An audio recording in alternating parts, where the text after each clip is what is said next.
patuloy po nating ibigay ang pinakamalakas na palakpak sa ating Diyos na buhay. Hallelujah!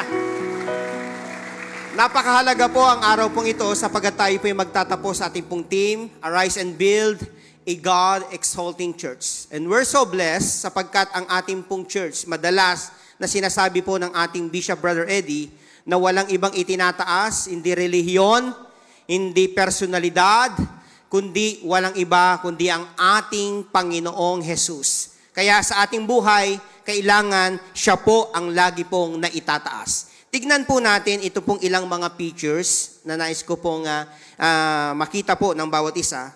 Ang sabi po sa isang quotation, in a world of no instructions, asking what's your wanting becomes the simple formula for finding exceptional answers. Another po, ang sabi po ni Steve Jobs, siya po ay co-founder ng Apple, ng iPad. Ang sabi po niya, do not try to do everything. Do one thing well. I-master mo yung one thing na yon. Hindi yung marami kang gustong gawin, pero wala ka naman nagagawa.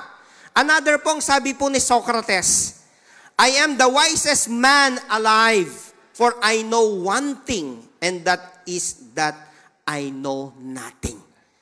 Sa mga quotation pong ito, makikita po natin the importance of one thing. Napakahalaga ng one thing at ito po ang ating pong pag-aaralan ngayong umagang ito. Allow me to speak and title, The One Thing Principle. Dito po sa Mark chapter 10, verse 17 to 22 says, as Jesus was starting out on his way to Jerusalem, a man came running up to him, knelt down and asked, Good teacher, what must I do to inherit eternal life? Why do you call me good? Jesus asked, only God is truly good. Kung titignan po natin, talagang pati si Jesus, talagang ina-address lagi sa Diyos. Walang mabuti kundi ang Diyos. Verse 19, but to answer your question, you know the commandments. You must not murder. You must not commit adultery. You must not steal. You must not testify falsely. You must not cheat anyone. Honor your father and mother. Teacher, the man replied, I've obeyed all these commandments since I was young. Verse 21, ito po napakaganda. Looking at the man, Jesus felt genuine love for him. There is still one thing you have not done. He told him, go and sell all your possessions and give the money to the poor, and you will have treasure in heaven. Then follow me. At this, the man's face fell, and he went away sad, for he had many possessions. Ngayong umaga pong ito, iinog po ang ating pag-aaralan sa ating pong central idea, understanding the important principles of one thing to glorify God in our lives. Napakaganda po ng story na kung saan almost perfect, almost done everything, at na ang gusto po niya, hangad niya is eternal life, but Jesus said, one thing you miss. One thing is lacking sa iba pong salin. Na kung saan, ito po, go, sell your possession, and then give it to the poor. Doon po, nasubok ang kanya pong puso. Doon po nasubok kung hanggang saan siya susunod sa Panginoon. At ito po ang ating pong pag-uusapan ngayong umagang ito. Maaring ngayong umagang ito, ano po yung isang lugar na one place na gustong-gusto mong puntahan? Ano po kaya yung, kung bibigyan po tayo ng yung request, bibigyan kita ng isang bagay, ano yung ihingin mo? At nawa, ang sagot po natin sa lahat ng ito ay makapagbibigay ng honor, papuri sa ating Diyos na buhay. What are the important principles of one thing to glorify God in our lives? Number one po, one thing is desired. One thing is desired.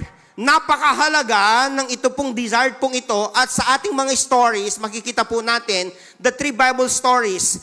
Letter A, desired for wisdom like Solomon. Dito po sa 1 Kings chapter 3 verse 1 to 13, talagang ang sabi ng Panginoon, ibibigay ko. Ang sabi niyang ganoon, basahin po natin, At makikita rin po natin yon sa 2 Chronicles chapter 1, verse 10 to 12. Ang sabing ganoon, give me the wisdom. Kasi ang sabi ng Lord, ibibigay ko ano man hingin mo. Everything you ask. Wow, para bagang feeling niya, uy, pribilehiyo ka na ito. Bilang hari, hingin ko, nawa, wala na akong maging kaaway, mamatay na silang lahat. Sorry sa word. Kasi may kaaway siya, pero hindi niya hiningi. Ito po yung hiningi ni King Solomon. Ano pong hiningi niya? Give me the wisdom and knowledge to lead them properly. For who could possibly govern these great people of yours? God said to Solomon, because your greatest desire, yung word ng Lord, your greatest desire is to help your people, and you did ask for wealth, riches, fame, or even the death of your enemies, or a long life. But rather, you ask for wisdom and knowledge to properly govern my people. Ito yung ang ganda sa verse 12. I will certainly give you the wisdom and knowledge you requested, but I will also give you wealth, riches, and fame, such as no other king has had before you or will ever have in the future. Napansin ko po, kapag sa atin pong hinihingi, na please ang Panginoon, napurihan siya, yung ilang mga hindi mo hinihingi, ibibigay niya pa sa iyo. Ibibigay niya pa sa iyo. Para bagang tandaan po natin, sabi ng Bible, di pa man nating hinihingi, alam na ng Diyos ang laman ng ating pong puso. Alam niyo po, ang sabi ng 1 Kings chapter 4, verse 34, kulang po ako ng time to elaborate po yung ating mensahe. Pero basahin po natin ang sabi sa 1 Kings chapter 4, verse 34. From all nations, people came to listen to Solomon's wisdom, sent by all the kings of the world who had heard of his wisdom. Ibig sabihin, ginrant ng Diyos ang kahilingan ni Solomon. Lahat ng hari sa kanyang kapaligiran, gusto siyang makita, gusto siyang marinig, nababalitaan. At alam niyo, one of the example, si Queen of Sheba. Ang sabing ganoon, and when the Queen of Sheba came to visit Solomon, ano pong na-realize niya? And realize how wise he was, she said, in 1 Kings chapter 10, verse 9. Actually, sabi niya, nababalitaan ko, kulang pa pala yun. Ngayon nakita ko, narinig ko, actual ngayon sa inyo. Para bagang may kulang. Tuloy po natin. Ang sabi nga noon, praise be to the Lord your God. Queen Sheba, maaring hindi po siya mananampalataya, pero nagpuri sa Diyos because of the wisdom ni King Solomon. Ano nga? Praise be to the Lord your God, who has delighted in you and placed you on the throne of Israel. Because of the Lord's eternal love for Israel, He has made you king to maintain justice and righteousness. Mga magulang ko po't mga kapatid, napakahalaga, even nowadays, napakahalaga, let us ask wisdom sa Panginoon. Kung paano tayong mamuhay, nakalugod-lugod sa Diyos. Kung paano, as a parents, kung paano natin yung ating mga anak ay mapalaki po natin, na madala natin sa Panginoon, kung meron sa ating mga karir, kung paano yung ating karir, tayo mag-excel, ask God for wisdom. Bakit? Anong sabi? Sa James chapter 1 verse 5, if you need wisdom, ito po yung gusto ko ask our generous God. Maramot po bang Diyos? No, amen. Kailanman hindi maramot ang Diyos. Ang Diyos po ay mapagbigay. Anong sabi nga noon? And He will give it to you. He will not rebuke you for asking. Hindi kanya babawalan. Hindi niya sasabihin, ba't ka humingi ka ng ganyan? No. Lalo na yung wisdom na hinihingi mo para sa kapurihan at karangalan ng ating Diyos na buhay. Ito po ang nangyari po at ginawa po ni Solomon. One thing is desired. Una, desire for wisdom like Solomon. Letter B, desired for closeness with God.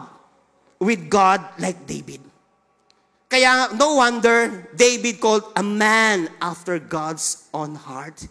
Yung bang malapit na siya sa Diyos, gusto niya pa, mas iba po kasi yung malapit, iba po yung feeling close, pero hindi naman close. Yung bang nasasabi, ay kapatid, hindi mo naman kilala, hindi, para baga nakiki-close sa iyo. Iba po yon, pero iba po yung close na close. Amoy pa lang, kilala mo na. Malayo pa lang, kilala mo na. Lakad pa lang, kilala mo na. Yung iba pa nga po, nakatalikod pa lang, kilala niya na eh. Bakit? Kasi ganun yung ka-close. Kaya, we need to desire for closeness with God like David. Ang ganda po ng hiningi ni David. Psalm 27 verse 4. The one thing I ask of the Lord. Ano po yun? The thing I seek most is to live in the house of the Lord all the days of my life, delighting in the Lord's perfections and meditating in His temple. Mga magulang ko po't mga kapatid, ito yung gustong-gusto ni David. Na hinihingi niya, this is to live in the house of the Lord. Nakaka-bless po yung mga kapatid na ang sabi nila, Pastor, kapag ako po'y nagretiro, maglilingkod po ako sa Panginoon. Gusto ko po madala sa church. Ayoko po sa laging nasa bahay.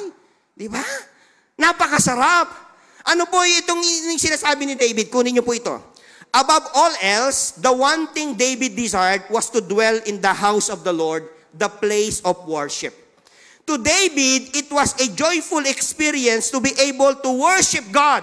Kunin niyo po ito. It was not a boring routine. Kay David, hindi po boring ang pumunta sa church. Pakisabi sa inyong katabi, hindi boring ang pumunta sa church. Anong sabi? Psalm 122 verse 1, a Psalm of David, I was glad when they said to me, let us go to the house of the Lord. Natutuwa ako pag sinabi, let us go to the church para praising. O mas natutuwa tayo, come, let us go to mall. Di ba? Pero ang sabi, let us go to the house of the Lord. Sino po sa inyo that every time na tumutungo po tayo sa bahay panambahan, yung dating ang bigat-bigat na nararanasan mo, ang bigat-bigat na nadarama mo, pinapawi ng Panginoon. Maaring meron din po, every time na tutungo po tayo sa bahay panambahan, kung meron kang sakit at karamdaman, pag uwi mo, pinagaling ka ng Panginoon.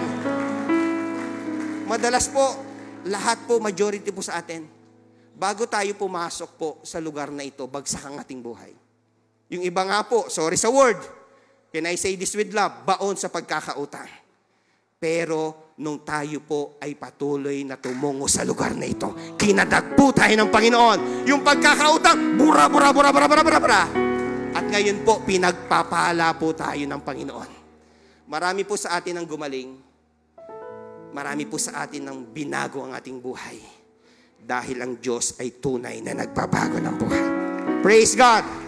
Ano pa po? Desire. David desired to dwell in the house of the Lord all the days of his life. Hindi naman ibig sabihin literal na talagang doon na siya titira. Hindi na ako. Yung bang, saan ka po? Hindi, sa church ako. Hindi, gawin mo muna yung gawain mong bahay. Mga KKB, hindi, pupunta ako muna sa church. No, gawin mo muna ang gawain mo sa bahay bago ka pumunta ng church. Hindi ginagawa naman lisensya na, hindi, church. Nasaan ka? Sa church. Pero wala naman pala sa church. Hindi naman lahat. Kaya kailangan po makita po natin. Ano pa po? David also desired to behold the beauty of the Lord. Many desire of other beauties. Yung ibang kagandahan. Sino po sa inyo yung hanggang ngayon namamangha po tayo sa Panginoon? Kailangan na maintain po yung ating pagkamangha. Example po. Napansin ko po sa mga relasyon na nanlalamig sa mga mag-asawa. Sino po dito yung mga may asawa na? Yan. Alam niyo po, ang sikreto po para mas lalo po kayong mapagmahal sa isa, dapat lagi kang namamangha sa Kanya. Nandiyan po ba kayo? Kasi kapag namamangha ka sa Kanya, talagang mas lalo mo siyang mamahalin. Hindi mo siya ipagpapalit. Siya lang ang nag-iisa sa babae sa buhay mo. Kailangan spiritually, lagi po tayong namamangha sa Panginoon. Yung bang na-amaze po tayo, Lord, hindi ko po deserve ito. Lord, itong ginagawa mo po ito, itong position kong ito, itong blessing na ito, hindi ko po deserve. Namamangha po ako sa iyo. Yun po si David. Another po, David wanted to inquire in the temple of the Lord. Maari po every time na meron pong problem, ang pinakamagandang lugar na hingan ng solusyon kung sa mga mabibigat nating problema pagsubok. Lord, sa aking pong pagdalo, ito po yung aking nararamdaman. Katagpuin mo po ako, Panginoon. Even our elders, even our leaders, ay patuloy na nagmi-minister po sa bawat isa po sa ating. Another po, one thing is desired.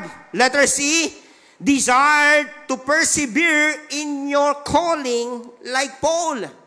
Desired to persevere in your calling like Paul. Ang sabi pong ganoon sa ating pong sa Philippians chapter 3 verse 12. Kukunin ko na lang po yung verse 13 para mabilis po tayo ng Philippians chapter 3. Ano pong sabing ganoon? No, dear brothers and sisters, I have not achieved it, but I focus on this one thing, forgetting the past and looking forward to what lies ahead. Ibig sabihin, sa mundo pong ito, marami po yung minsan magdidistract sa iyo eh. Maari minsan yung mamimisalign ka. Mamimiss-focus ka. Pero, yung desire ni Paul is one thing. To fulfill his calling. Iba-iba meron po tayong mga kanya-kanyang panawagan. Yes, yung ating pong mga work, para masustain yung pangangailangan mo, pero hindi yan yung main calling mo. Kailangan babalik-balikan mo yung pinaka-main calling mo. You desire it, persevere it. Ipinaglalaban ito. Hindi ito binibitawan, hindi ito gini-give up, hindi ito pinababayaan, kundi ipinaglalaban mo. I believe marami po sa atin, nagwo-work po tayo, pero ang mentalidad po natin, Lord, ito pong aking trabaho, pansamantala lang. Kasi ang aking kauuwian, ako pa rin po'y maglilingkod sa iyo. Ito pong trabahong ito, stepping stone lamang po. Pero ang aking kauwian ay patuloy kong ifo-fulfill ang panawagang ipinagkaloob mo po sa akin. Palakpakan po natin ang ating Diyos na buhay. What are the important principles of wanting to glorify God in our lives? Number 1, wanting is desired.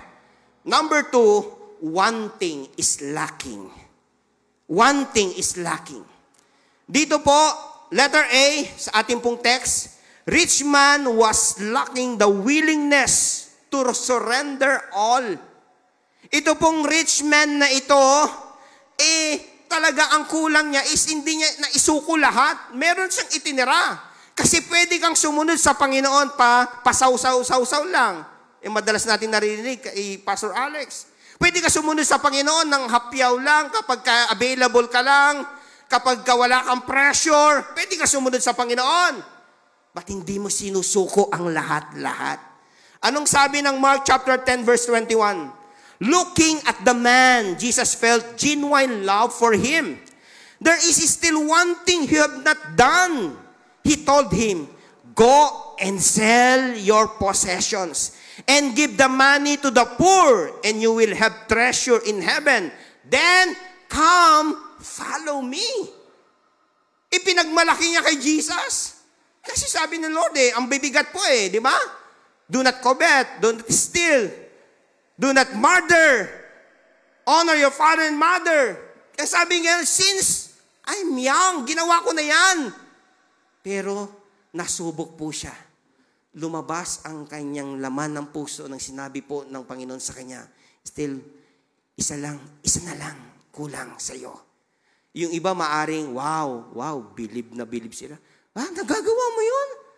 Kasi sinabi niya yan, sa maraming tao, narinig, sinabi kay Jesus, dahil gusto niya magkaroon ng eternal life. Pero, nasubok, nung sinabing ganoon, sell your possession. Napakayaman pala ng taong ito. Yung po palang hadlang sa kanyang pagsunod, hindi niya mabitawan ang kanyang anumang ari-arian.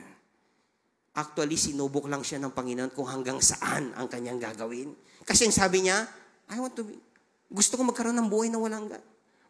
Parang marami po ang iba, gusto ko ng pagpapala. Pero kapag sinabing ganoon, ganoon pala, ayoko na ng pagpapala. Parang bibitawan mo yun lang. One thing lang One thing. Pero yung wanting na iyon, mahalaga po yun sa Panginoon. Yung wanting na iyon, ito po ay patuloy na tayo po'y masusubok. Sa ating pong buhay ngayong umagang ito, ano po kaya yung mga wanting na dapat po nating gawin, na dapat nating bitawan para tayo po ay makasunod sa Panginoon? Nawa ito pong wanting na ito ay makapagbigay ng papuri at parangal sa ating Diyos na buhay.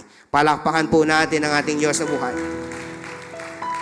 Kunin niyo po ito, one thing is lacking, and that one thing was not so much about his unwillingness to let go of his wealth, as it was his unwillingness to surrender all, his unwillingness to recognize that he could not work his way into heaven.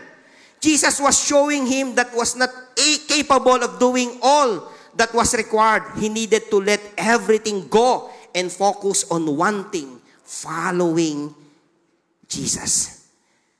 Ito po yung patuloy na nais po na gawin ng Panginoon. Ito pong one thing na ito, hindi maiwan ang kanyang proseso. Para bagang feeling niya, hindi siya mabubuhay kung wala siyang ganito. Nowadays, meron po, no?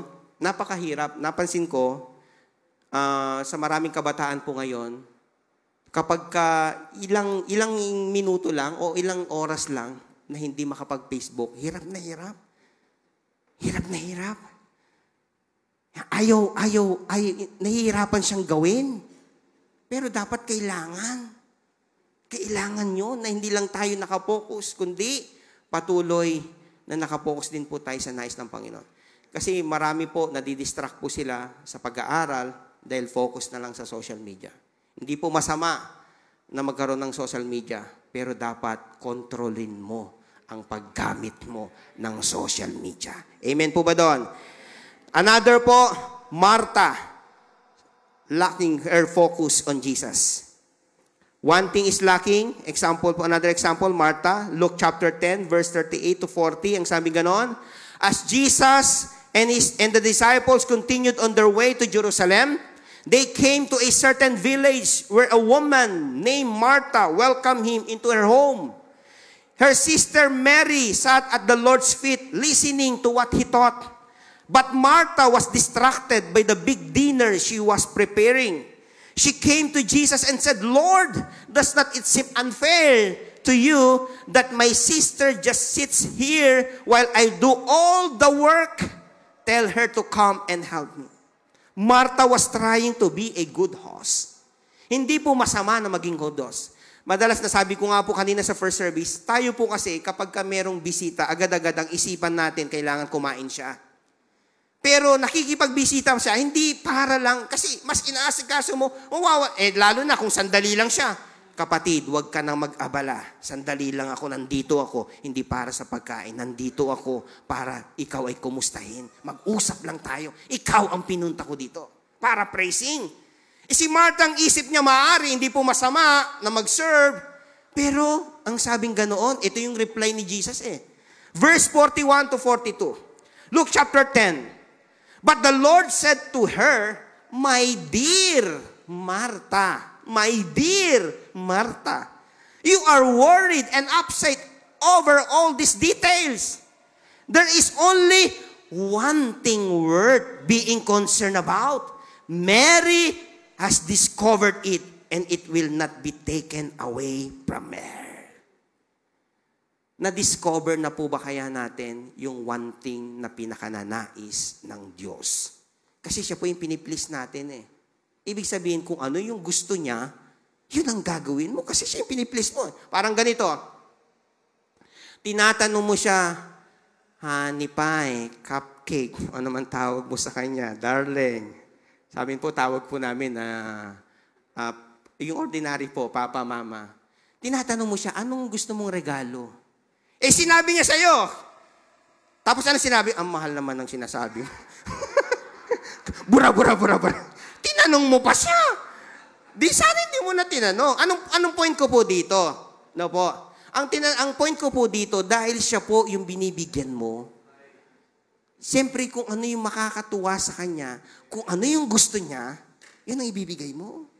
Spiritually speaking, dahil ang Diyos po ang pinag-aalayan po natin ng ating pong paglilingkod, ng ating pagsamba, kung ano po yung nais ng Panginoon, yun ang ating gagawin, hindi yung ating sariling nais, hindi yung ating sariling kalooban. Sapagkat ang Diyos po ang ating pong piniplease. No doubt po, yung paghahanda po ng pagkain, importante po yun. But, sabi ko nga, there can be no doubt the preparing of meals is important. But not as important as feasting on the Word of God. Mas masarap po yung feasting of the Word of God. Amen po ba? Dahil kapag tayo po'y nabusog ng salita ng Diyos, para bagang ayaw mo na rin kumain ng physical. Busog na busog ka na eh. Di po ba? Kaya kailangan po na patuloy natin itong makita at maranasan. Ngayon po, what are the important principles of wanting to glorify God in our lives? Number 1, wanting is desired. Number 2, wanting is lacking. And number 3, wanting is to be remembered always. Ano po ito? Una, Jesus is the healer. Ang sabi ng John chapter 9 verse 25, He replied, whether he is a sinner or not, I don't know. One thing I do know, I was blind, but now I see. Ito po kasing lalaki pong ito, kinwestiyon po siya ng mga Pharisee. Dahil siya po ipinanganak na bulag. Sa panahon yun, bawal po at hindi po dapat na patuloy na magpagaling ng araw ng pamamahinga. Itong sabi ng taong ito, hindi, wala akong pakialam para praising. Sinner ba siya o hindi? I don't know. Para baga, I don't care. Basta ako, ang sabi niya ganon, one thing I do know. Ano ito?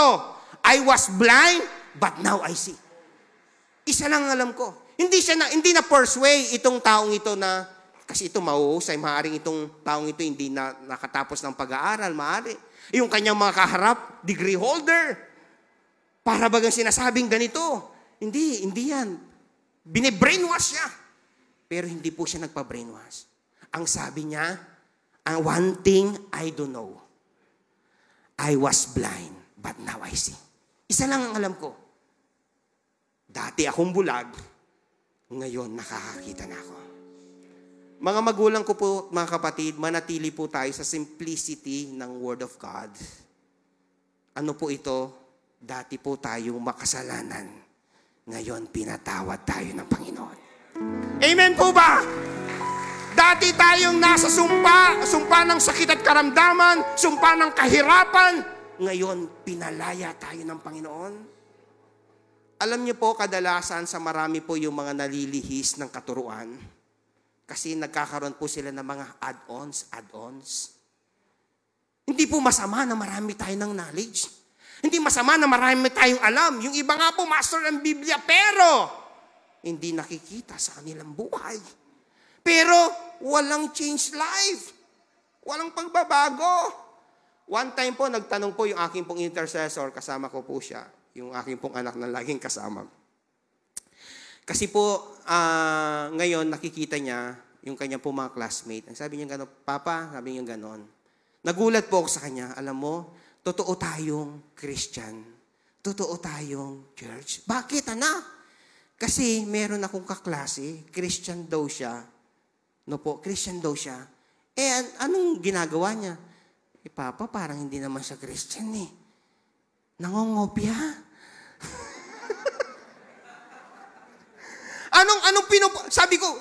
Sabi ko itong, hindi ko tinuruan itong anak kong ito. Hindi ko siya tinuruan. Anong point dito? Yung simplicity ng salita ng Diyos, yung ginawa ng Panginoon po sa atin, dapat wag nating kakalimutan yon. Katulad ng ito pong lalaking ito, one thing I know. Ang sabi niya, I was blind, but now I see. Dati akong bulag, ngayon nakakakita na ako. May magtatanong sa iyo, mga kamag-anak mo, kapamilya mo, di ba dati kitang kasama? Dati kasama pa kitang kainuman eh. Sorry po sa word. Paraphrasing. Magkasama tayo magkainuman. Inuubos nga natin isang case eh. Bakit ngayon ganito ka na? Oo, one thing I know. Yes, dati mo kong kasama, pero ngayon, binago na ako ng Panginoon. Amen po ba? I believe Itong month of November, marami tayong maririnig na mga wanting sa ating EOR5. Alam mo, dati, wala ako sa Panginoon, pero pinanood mo lang itong sa aking short video na ito. Ngayon, nasa Panginoon ako. Dati, ito yung buhay ko. Pero one thing I know, binago na ako ng Panginoon. Hallelujah! Praise God! Hallelujah! Number 2 po. O letter B, one thing is to be remembered always. Jesus is the only way. Galatians chapter 3 verse 1 to 2, ang sabing ganon, you foolish Galatians. Ang bigat po ng word na ginamit ni Paul. You foolish Galatians, who has bewitched you? Before your very eyes, Jesus Christ was clearly portrayed as crucified. Alam niya dati na pinako si Jesus, ganitong nangyari. Verse 2, I would like to learn just one thing from you. Anong sabi ni Paul? Did you receive the Spirit by the works of the law or by believing what you heard? Kasi dumating sa punto, ito pong mga taga-Galatians ay sinako po ng mga false teachings. Kaya nire-remind sila ni Paul, ang sabing ganoon, wanting to be remembered always that Jesus is the only way. Kung may nagsasabing ibang daan, hindi silang daan. Iisa lang ang daan. Walang iba, kundi ang ating Panginoong Jesucristo. Wala na. Kahit yung ating mong di ba yung ating pong teksto, akala ng Richman na ito, dahil sa kanyang mga good works, kayang ginagawang pagsusumikap, pagpapakabuti, pagtulong sa kapwa, lahat ginagawa niya. Pero gustong pakita ng Panginoon, walang ibang daan. Jesus is the only way. Saan man po tayo magpunta, let us always remember one thing. Walang ibang daan. Kung sino man may nagsasabing daan, walang ibang daan. Ang tanging daan, walang iba kundi ang ating Panginoong Yesus. And letter C po, one thing to be remembered always, Jesus is coming back. Ang sabi ng 2 Peter chapter 3, verse 3 to 4. Most importantly, I want to remember you that in the last days, scoffers will come, mocking the truth and following their own desires. Verse 4, they will say, what happened to the promise that Jesus is coming again? From before the times of our ancestors, everything has remained the same since the world was first created. Palagi nang sinasabi na Jesus is coming back, wala naman nangyayari. Nasa inyong pangako, para bagang minamak na, kino-question na. Alam nyo po, baybayin po natin, ito po yung sagot. Tuloy po natin. 2 Peter chapter 3, verse 8 to 15. Ito pong sabi, but you must not forget this one thing.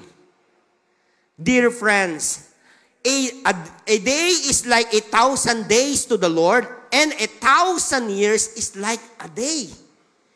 The Lord is not really being slow about His promise, as some people think. No, He is being patient for your sake.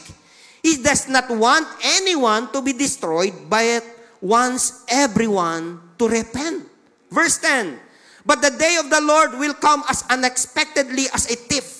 Then the heavens will pass away with a terrible noise, and the very elements themselves will disappear in fire. And the earth and everything on it will be found to deserve judgment. Verse 11, since everything around us is going to be destroyed like this, what holy and godly lives you should live, looking forward to the day of God and hurrying it along. On that day, He will set the heavens on fire, and the elements will melt away in the flames. Since everything around us is going to be destroyed like this, verse 13.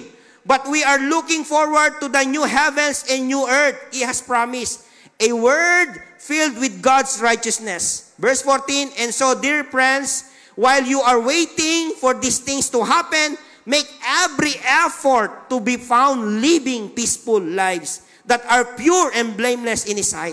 And remember Our Lord's patience gives people time to be saved. This is what our beloved brother Paul also wrote to you with the wisdom God gave him. Ibig sabihin, kaya hindi pa po dumarating ang Panginoon, binibigyan niya pa po ng pagkakataon dahil tayo po'y nasa grace period. Maging kayo po ngayon na nakakapanood ng ating pong Facebook Live, binibigyan po tayo ng pagkakataon ng Panginoon na manumbalik sa Kanya. Kung ikaw ay dati kang nalamig, dati kang nawala sa Panginoon, dati kang mainit, ang tempo natin ngayon, revival urgent call to action. Dati kang nagiinip, naglalagablab ka sa Panginoon, pero ngayon nalalamig ka na.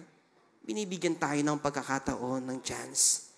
Maaari po ang ating mga miyembro ng pamilya ay wala pa sa Panginoon, binibigyan pa po sila ng pagkakataon.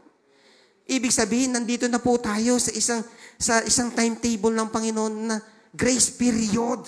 Samantalahin natin ang sabi nga ng bawat pagkakataon na maidala natin sila sa harapan ng Panginoon. Sapagkat ang hangad ng Diyos, walang isa man ang mapahamak. Liban na lamang sa Kanya po.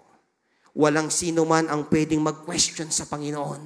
Walang sino man magsabing, hindi ko narinig. Walang nagsabi, hindi ko nakilala. No! Lahat ng pagkakataon, lahat ng paraan ay ginagawa sa bawat isa. Para ano? Para lumapit sa Panginoon. Ang ating pinakaasam ay magkaroon po tayo ng buhay na walang hanggan. Palakpakan po natin ang ating Diyos sa buhay. Before we close, kung babalikan po natin ang ating pong teksto kanina, actually, ang ganda po ng story po niyan Ang ganda po ng story. Ang sabi pong ganoon, sa verse 24,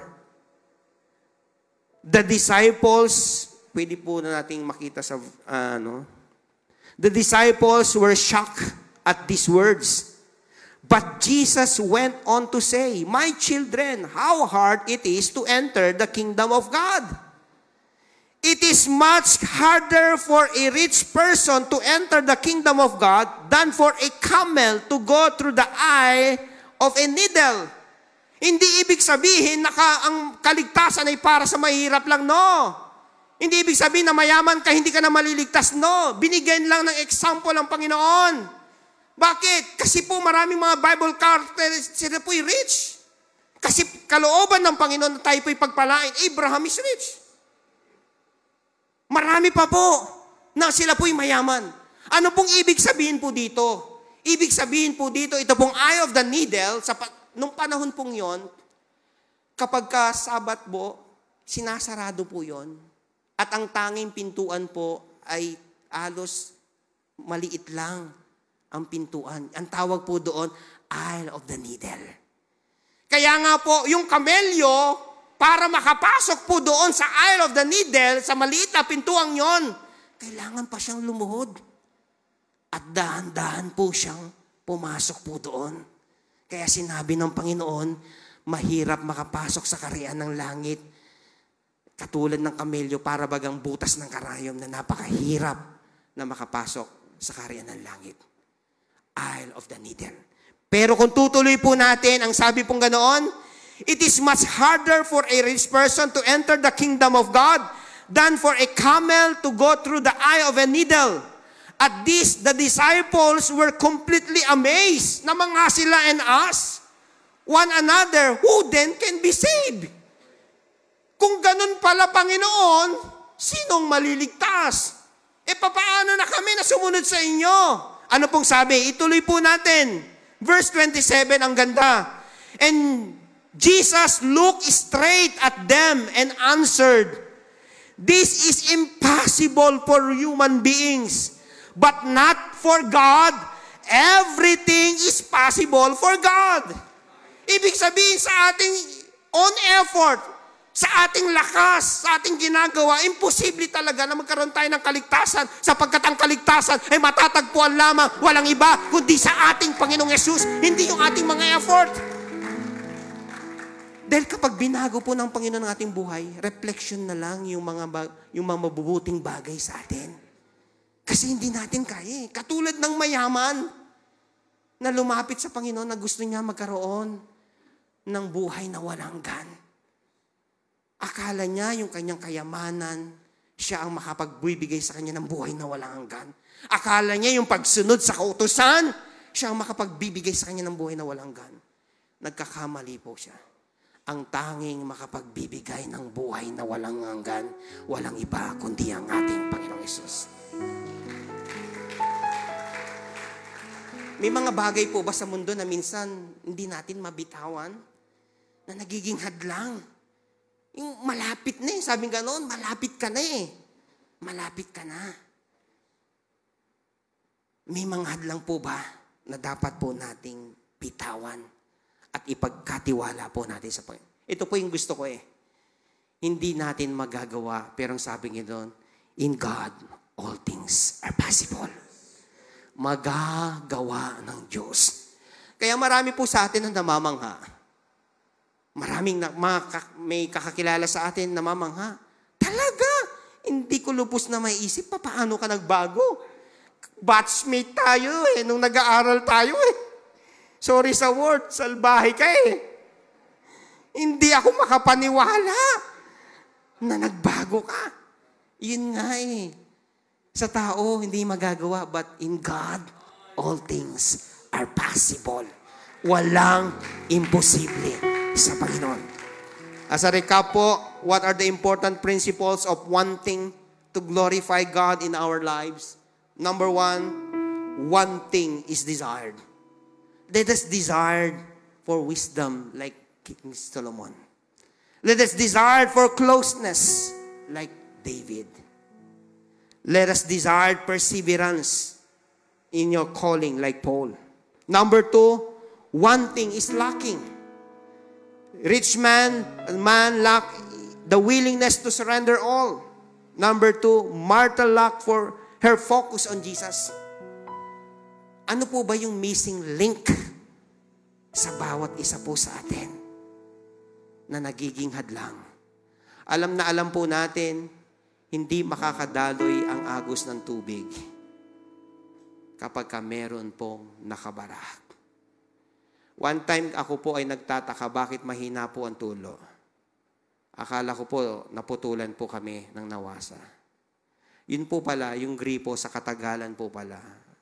May mga bagay na hindi na matanggal doon na parang dumidikit na tumitigas, na parang nagiging semento. Alam niyo po ang ginawa ko? Tinanggal ko po yung gripo. At naglagay po ako ng panibagong gripo. Sabi ko, ito lang pala, nagtiyaga kami ng ilang buwan. Ito lang pala ang solusyon. Bibili lang ako ng isang gripo. Tatanggalin ko ito. At ilalagay ko yung bagong gripo. Ang lakas-lakas pala ng tulo. Nag-suffer po kami, nag-struggle po kami for how many days? Wow. Umabot po ng isang buwan. Yun po pala, kailangan lang po palang tanggalin dahil sa katagalan, may mga tumigas na doon sa gripo. Nung tinignan ko po, parang simento, alos konti na lang yung mabutas. Spiritually speaking, there are times sa ating pong buhay sa katagalan, minsan may mga bagay na tumitigas sa ating puso. Kung hindi na tagal, kailangan bigyan natin ng panibago, ng isang bagong puso, nang sa ganoon, malayang dumaloy ang kapangyarihan, ang presensya ng Panginoon sa ating pong buhay. And lastly, one thing is to be remembered always. Jesus is the healer. Jesus is the only way. And lastly, Jesus is coming back. Mga magulang ko po at mga kapatid, madalas po nating marinig sa ating Bishop Brother Eddie. We are, hindi naman po sa last days lang, we are on the last days of the last day. Nasa huling na tayong nang huling ng panahon. Kaya nga po, let us remember one thing. Ano po yung one thing na nais po natin sa Panginoon? Kung bibigyan po tayo ng pagkakataon na tatanungin po tayo ng Panginoon ngayong umagang ito, tayo pong lahat, maging kayo po nakasama namin ngayon via Facebook Live. you ask everything. Ano po kaya yung one thing na hihingin mo sa Panginoon? And after that, kung ikaw naman ang tatanungin ng Diyos, anak, ano kaya yung one thing na ibibigay mo sa akin? Ano yung one thing na kaya mong ibigay sa akin? Maaari, itong one thing na ito, kailangan mo lang palang manumbalik sa Panginoon. Yung iba, kailangan lang palang manumbalik sa Panginoon. Maaari itong one thing na ito, mga relationship na hindi tama, na nagiging hadlang sa blessing ng Panginoon, kailangan mo lang ibigay sa Panginoon. Bitawan yon para makadaloy ang kapangyarihan ng Panginoon. Maaring sa iba, itong one thing na ito ay pagsuko po ng kanyang buhay. Maaari sa iba, itong one thing na ito ay kailangan na mag-response sa panawagan ng Panginoon. Yung calling ng Panginoon. Na kailanman, hindi ka masasatisfy sa mundong ito. Kaya maaari ito pong rich man, young man pong ito, may kulang siyang nakikita eh. Imagine, mayaman na siya, sinusunod niya ng lahat, nasa kanya ng lahat. Pero para bagang may kulang. But sad to say, nalungkot po siya dahil hindi niya kayang bitawan ang kanya pong kayamanan para sumunod lamang sa Panginoon. Ano po yung kayang ibigay po natin sa Panginoon? Ano po yung pwede nating ibigay sa Panginoon para po tayo'y makasunod po sa Kanya? Let us remember this one thing. Ngayong umagang ito, kinakausap po tayo ng Panginoon sa ating mga one thing. One thing po na dapat po nating alalahanin. Palakpakan po natin ang ating Diyos sa buhay. Praise God. Pwede po bang tumayo po ang bawat isa?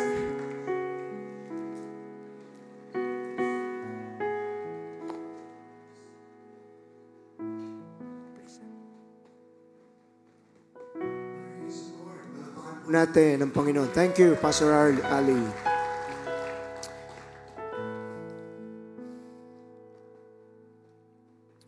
The message title is The Principle of One Thing. One thing. It will help us refocus. Nakakapanghinayang ano po yung young rich man na yon. Malapit na siya tapos biglang nawala pa. Pwede palang mangyari yon. Kapag binaybay po natin ang istorya, while there are other biblical examples that were used in the preaching, ang main character yung the rich young man. At ang kanyang tanong, papaano magkakaroon ng buhay na walang hanggan? So if we can just simply go back very quickly, Mark chapter 10, yung kanyang question na yun ang nag-open up ng very important discussion. And probably this person thinks that he has everything. Mayaman, marahil during that time, sikat. Kung uso ang social media noon, marami siyang fan base. At religious, kahit papaano. So he felt probably that he has everything, pero bakit ganito ang pakiramdam ko? Parang may kulang. And then he asked the Lord Jesus Christ,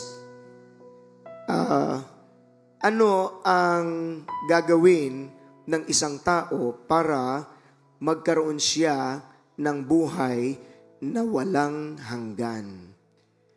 And then the discussion went on kung saan tinumbok ng Lord Jesus Christ ano ang kulang sa kanya. Look at verse 17, Mark chapter 10.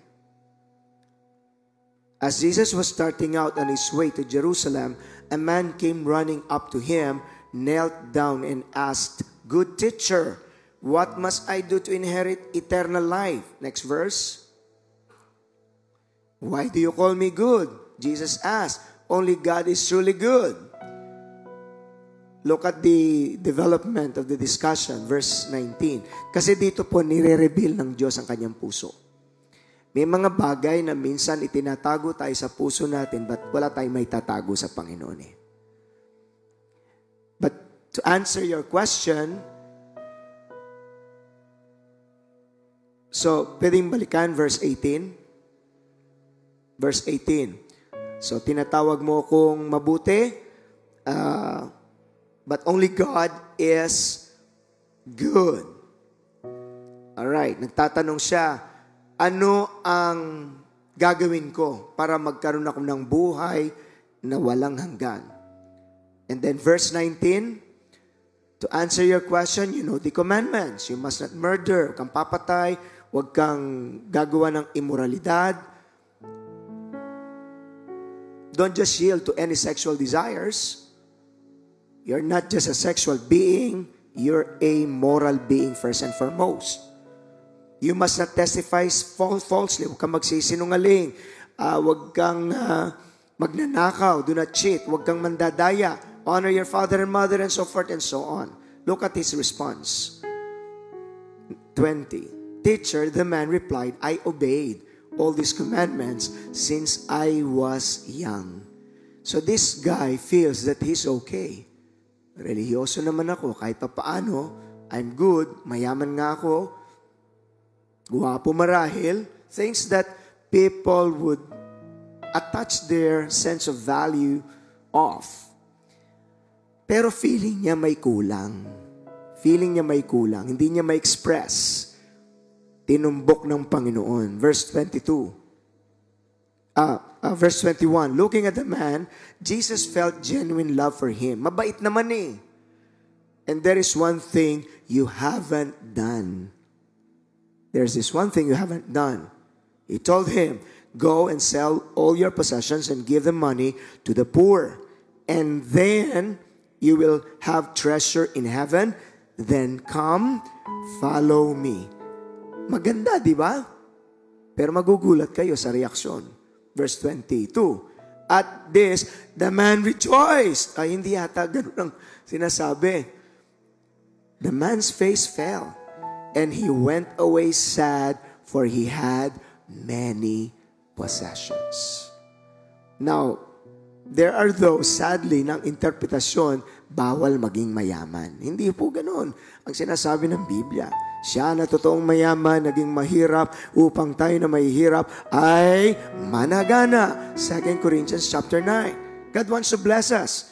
So the context here is that the Lord sent something in this man.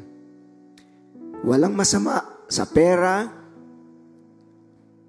Walang masamang humawak sa pera. Ika nga, huwag mo lang pabayaan ang pera ang hahawak sa iyo.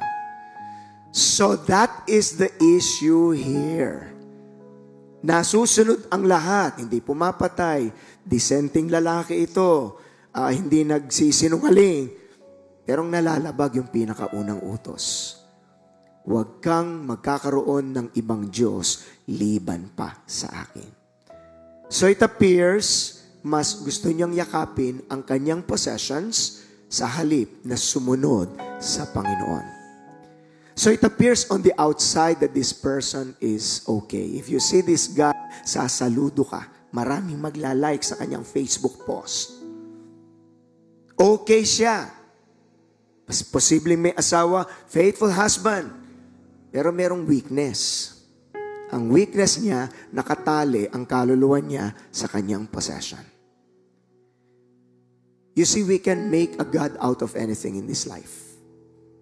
If not your money, it could be your boyfriend, or a girlfriend, or your own family. Jesus said, if you love your father and mother more than me, you are not worthy of me. Jesus commands us to love our parents, to love our neighbor, but not above Him. Nobody should be above God. Nobody should come in between you and God, whether people or objects. So, many people go like this. They don't forget to exercise daily. Galing. Wow, alaga ang katawan. They don't forget to eat properly. Magaling. They don't forget to go to their dentist sa kanilang schedule. They don't forget to do their work in their profession, they don't forget the many good, nice things in life. Pero ang nakakalimutan, they forget na ihanda ang kaluluwa sa pakikipagharap sa Diyos. Let's not miss that one thing. So, simple pero napakagandang paalaala, because in this life, if we're not that aware, we can get easily distracted. We can get easily lost. Napakadali na maligaw po sa buhay. Amen po ba? Kahit na tayo mananampalataya, it can also happen to us. Okay? We've got to keeping this one thing the most important thing, sapagkat hindi po lahat ay pare-pareho ang timbang. Marami kang pwedeng gawin sa mundo eh. Maraming aktibidades, up to sawa yan. Pero hindi lahat pare-pareho ang timbang sa eternidad. So we can say that one thing is desired, and that should be eternal life. Don't miss this one thing, please. One thing is lacking sa taong ito, and that is not putting faith in Jesus and not following Jesus wholeheartedly. One thing is to be remembered always in our temporary pilgrim or journey or sojourn sa buhay. And that is to keep focusing on Jesus and to keep refocusing on Jesus. Do not miss that one thing. So, pag hindi tayo nagbantay, ay pwedeng gawin na nating mas mahalaga ang tao o bagay higit pa sa ating Diyos. It can happen to anybody. We can make something as though it gives us salvation when it cannot save our soul. In this case, the rich man thought sapat ang kanyang kayamanan para maging kaligtasan niya. Sa ibang tao ay pansariling kasiyahan. But we know as God's people, we've got to be careful that our goal in life ay hindi lang dapat personal na kasiyahan, kundi katiyakan ng kaligtasan. And then other joys can become consecrated joys. If not, all other joys can be corrupted sources of joy kapag ipinampalit ang lugar ng ating Panginoon. People can have so-called dysfunctional comfort. Hindi mo alam, doon ka na nagiging komportable, pero nagiging dysfunctional comfort mo siya. And it becomes a substitute to your joy in following Jesus Christ. So ang taong ito ay pasunod-sunod sa Panginoon kahit papaano. But na-reveal ang kanyang puso, he's not a true follower of Jesus Christ. Quickly, meron akong isang kwentong naikwento na noon eh. May na-born again mga bata, mga anak ng isang mayaman. Nagka-burden sila sa kanilang dad kasi, wow, kahit pala mayaman ka, hindi ka kaya iligtas ng yaman mo. Pagharap sa Diyos, hindi yung, oh, mayaman ka, pasok sa langit. None of these things can save your soul. Nakuha nilang marinig, ba, mapasa akin man palang buong yaman ng mundo. Baliwala, it cannot save my soul. I need to make sure that I will have eternal life. Yung mga kabatang yun, na born again. Nagka-burden sa daddy nila kasi ang daddy nila napakabait, religyoso, matulungin. Pero alam nila hindi ligtas si daddy nila. Eh medyo matanda na, naghihingalo. Dinala yung pastor. Could you please share to our dad? Senior yan. Tay, tang, alam ho ninyo, mahal po kayo ng Panginoon. So, assuring the person. Subalit gusto ko po sanang itanong very pointedly. Ilang sandali na lang, kayo po'y haharap sa Diyos. Kayo po ba ay handa nang makiharap sa Diyos? Alam niyo sagot ng patanda? Papa, ano na yung aking mga ari-arian? At pagkatapos inulit ng pastor yung tanong, Ay naku, wag ho kayong mag-alala, tay. Yung mga ari-arian nyo, hindi naman pababayaan ng mga anak po ninyo. Gusto ko po sanang itanong uli, kayo po ba'y handa nang makiharap sa Diyos? Paano na yung aking mga bakahan at mga negosyo? Alam nyo, kahit ilang ulit daw ang tanong ng pastor, tila walang naririnig. Alam nyo kung bakit? Sapagkat ang kanyang interes ay nasa kanyang ari-arian, wala sa kanyang kaluluwa.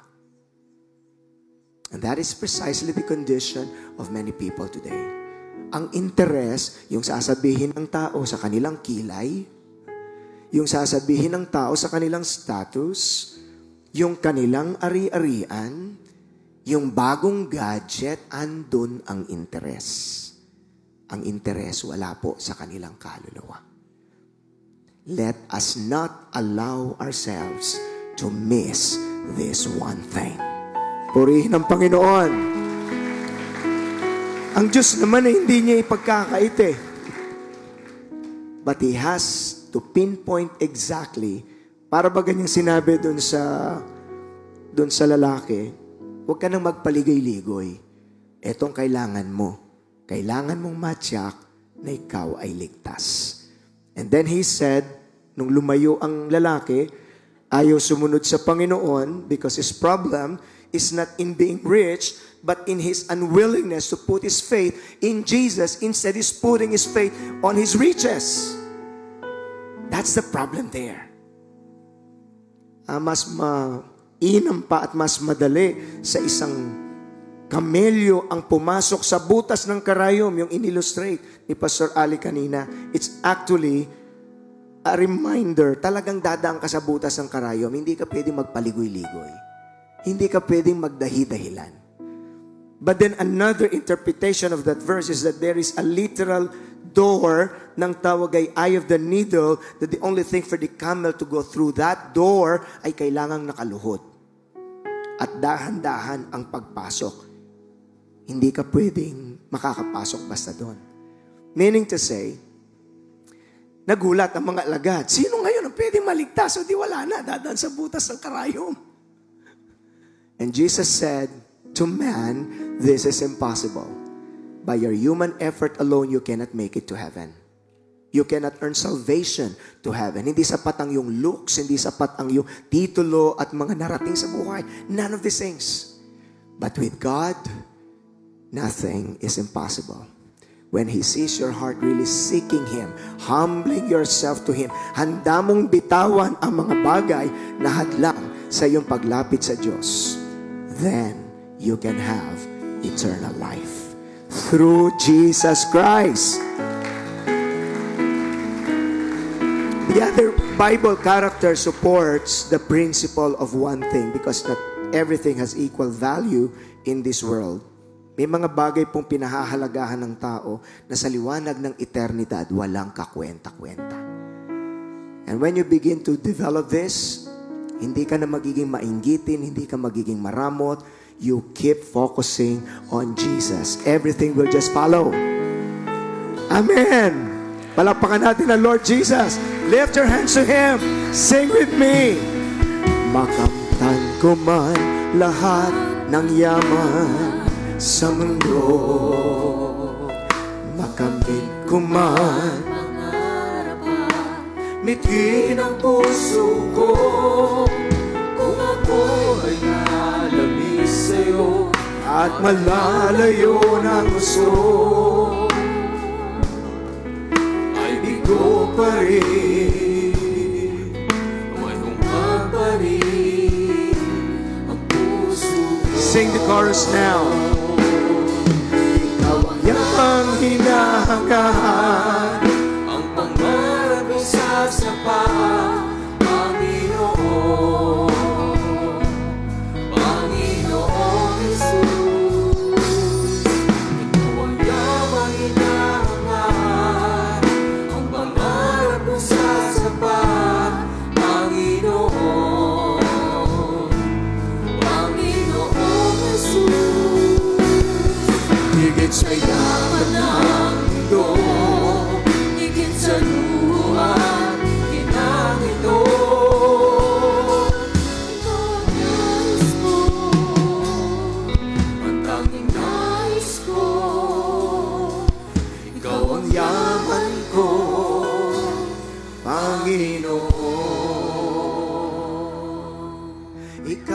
yaman ko, ikaw ang nais ko.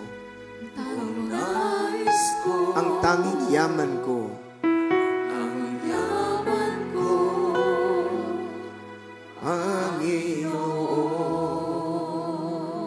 Your hand is lifted before the Lord. Could it be that there are some things now that are taking God's rightful place in your heart? Kung kaya mong magbabad sa panoorin, barkada at lahat, but you cannot even spend quality time communing with the Lord, nourishing your soul in His presence, I think you could be missing your one thing. Look at the example of David. One thing have I desired of the Lord, I will seek after. Hindi ko ipapaagaw kanino man o sa anuman ang lugar na napakasagradong para lang sa Diyos sa buhay ko. Because when I face God, that's the only thing that truly matters. Are there things that the Holy Spirit ay inusap as the Word of God is being preached na parang masyado mong pinahahalagahan, mas niyayakap mo kaysa sa iyong pagpapayaman at pagpapalalim ng iyong kaugnayan sa Panginoon? I believe God is calling the church for spiritual maturity. We've entered into this season of revival. May you allow God to lead you into the next step of your wonderful Christian journey by impressing to God, tama pa rin ang aking one thing. You are the most important person in my life, Lord Jesus Christ. Would you follow this simple prayer? Sabihin nating lahat, Lord Jesus. Lord Jesus. Marami pong salamat. Maraming salamat. For speaking to me personally. For speaking to me personally. Search my heart, Lord. Search my heart, Lord. Forgive me. Forgive me. Many times I can get easily distracted. Many times I can get easily Napapabayaan ko minsan ang aking buhay espiritual.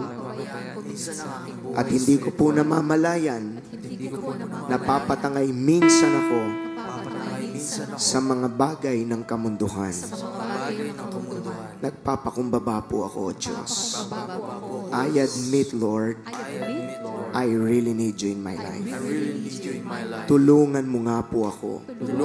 Mapaglabanan, mapagtagumpayan ang mga bagay na gustong umagaw sa iyong sagradong lugar, sa aking puso, sa aking atensyon, sa pangalan ni Jesus. Deliver me, Lord, from anything that is standing between me and you. I surrender this to you, Lord. We will pause for a while. Would you commune with God? Kung may bagay na inusap ng Santong Espiritu that you need to say, Lord, I'm giving this to you. I don't want this to be a hindrance sa aking pagsunod po sa iyo. Talk to God. Dastantalamastaya. Thank you, Lord. The Holy Spirit is delivering you, reviving you. Praise God. Oh, in Jesus' name, patatalimin ng Santong Espiritu ang iyong unawa sa katotohanan ng kanyang salita. He'll increase your discernment. He'll increase your wisdom. He'll increase His favor upon you. Continue to follow this prayer. Sabihin natin, Lord Jesus, my life is yours. Ikaw ang tunay na yaman ko. Salamat sa iyong mga pangako. Salamat sa iyong kabutihan. Salamat po sa kaligtasan. For I declare, you are my Lord. I put my faith in Jesus. I will follow Jesus. No turning back. Give Him praise, people of the Lord. Ikaw ang yamang hinahangad. Ikaw ang yamang hinahangad. Ang pangarap ko sasapat. Ang Inoong Jesus. Ikaw ang kailangan.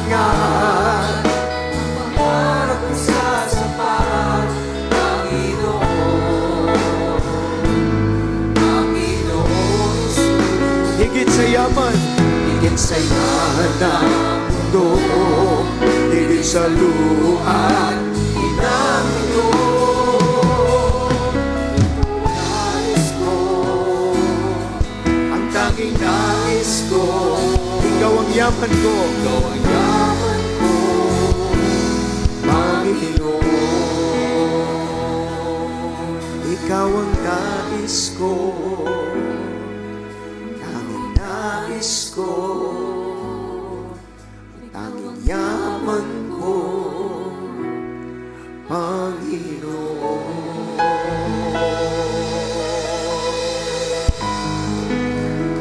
Sense His presence, sense His blessing, sense His touch. Glory be to Jesus.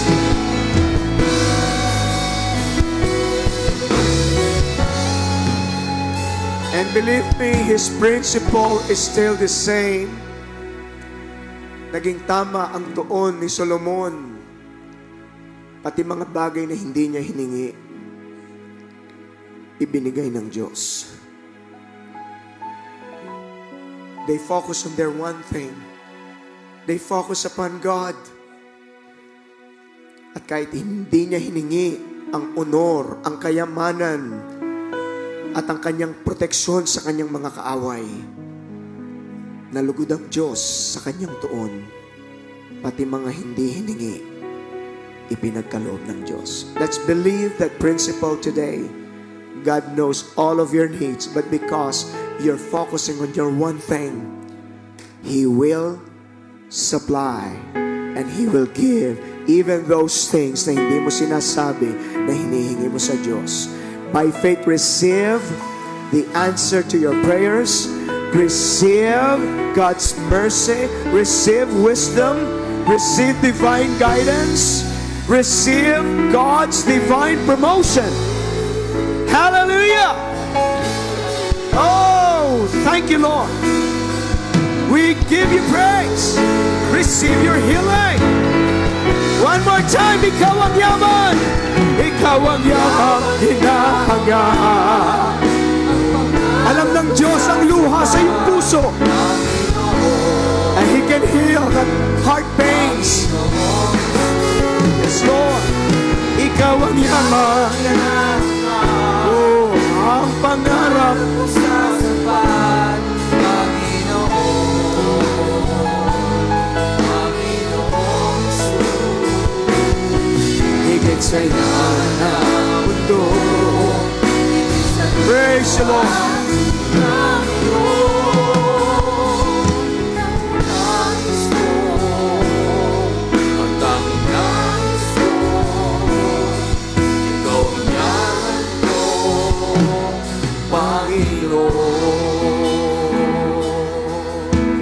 We thank you, Lord. Give you the praise. Tingin po tayo sandali sa harapan before I release the pastoral blessing. This is the reason for the testimony of many brethren here. They started broken, lost, hindi alam saan po magsisimula. But they started with this most important thing. They started with Jesus. Doon po nabago ang kanilang buhay. Napasag ang sumpa. Pati mga bagay na hindi hinihingi, ibinigay ng ating Panginoon. Purihin ang Diyos! Lift your hands to the Lord. We thank you that all of the petitions in this prayer request box, Lord, as we lift them to your throne, lihim man sa tao, hindi lihim sa iyong kaalaman. And we stretch our faith, Lord, for all brethren who came here with various battles.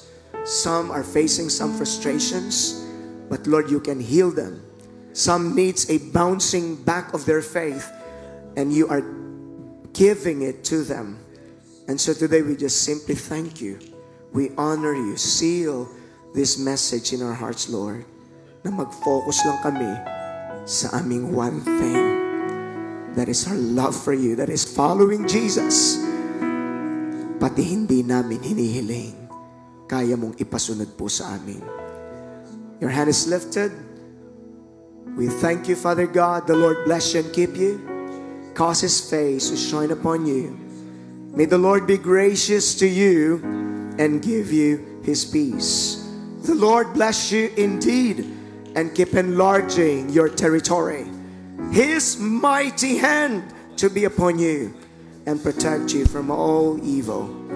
The love of the Father, the grace of our dear Lord and Savior Jesus, the sweet fellowship of the precious Holy Spirit be upon us all now and forever. Always say amen and amen. Advance happy 40th anniversary, JIL Pampanga. God bless po.